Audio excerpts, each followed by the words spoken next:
welcome back to another plan with me. Today we are going to be planning for September of 2024. Now, one thing I'm going to be doing a bit differently this time is I really want to showcase how you can decorate your planner with just a pen and a highlighter. So to get started, I am going to go through and do my highlighting. Now I'm going to be going with a grayscale for this month, and I chose a lighter gray.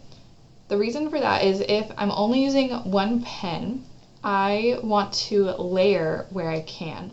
So I'm going to layer up certain sections if I want them to stand out more than others.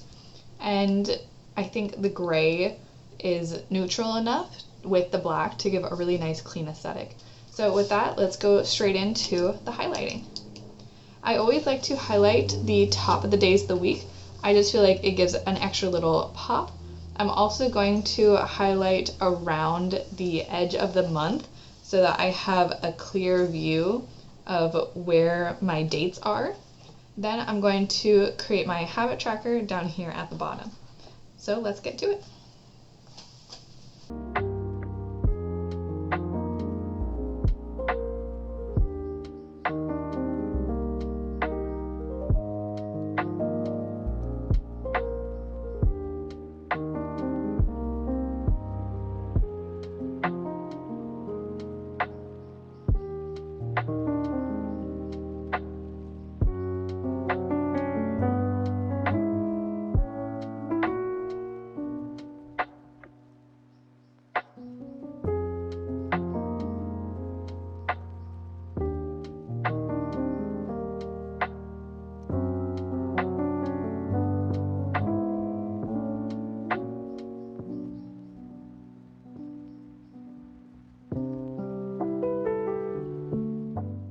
So now we have our base layer of highlighting.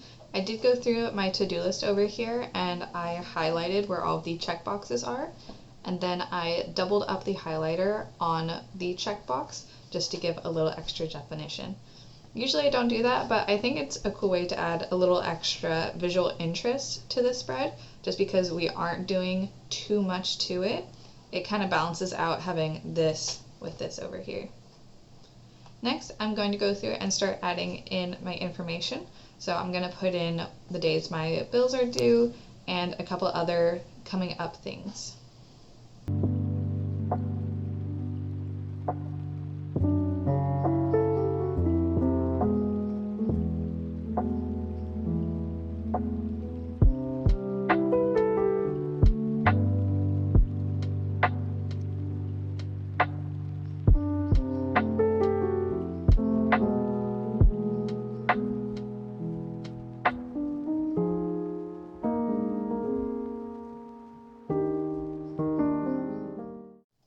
Alright, and there we have the monthly spread is all filled out. I've got my to-do list, which will be growing as the month goes on. I just started off with my basic monthly cleaning to-do list that I know I have to get to. And then I have my habit tracker for this month. I want to focus on movement, no spend, journal, read, vitamin D drops. Those are my son's vitamin D drops I have to give him every day, and my own vitamins.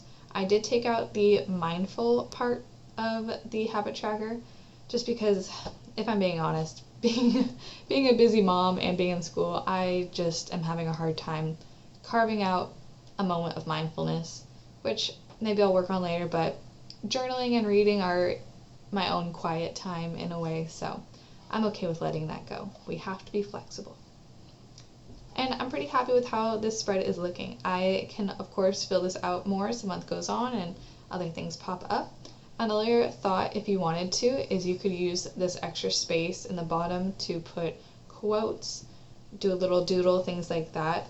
I think I'm just going to be keeping it clean for right now, and who knows, maybe I'll add something there later. Now let's go into the weekly and we'll set this up as well.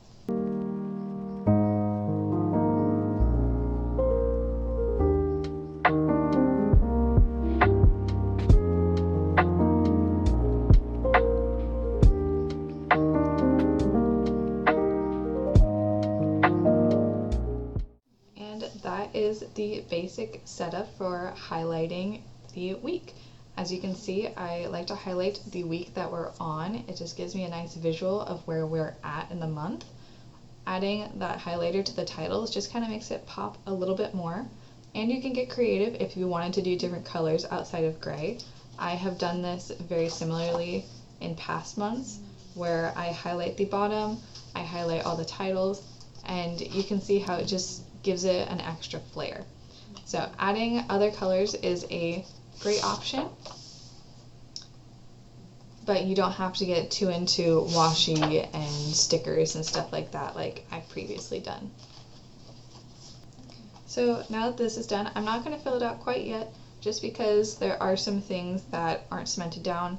I usually like to do it the day before or the morning of whatever day I'm planning, because if I plan too far in advance, things change, new things pop up, or maybe I got more things done one day and it's just all very variable. So that's why it's nice having the tasks on the side here. So I know the big things I have to get done, but when I do it is a little bit more flexible. But I do want to really quickly go into the September overview. I'm going to do a quick highlight here, and then I'm going to show you how I set up my budget plan.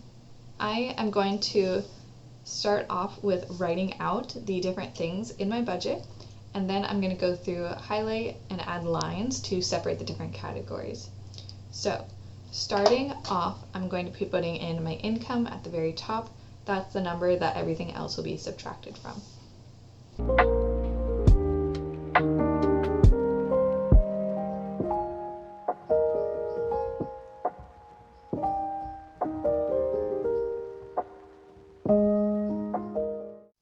And there we have it. So this is the baseline for my budget each month. I have it broken down with my income at the top. Then I do my 2 credit cards.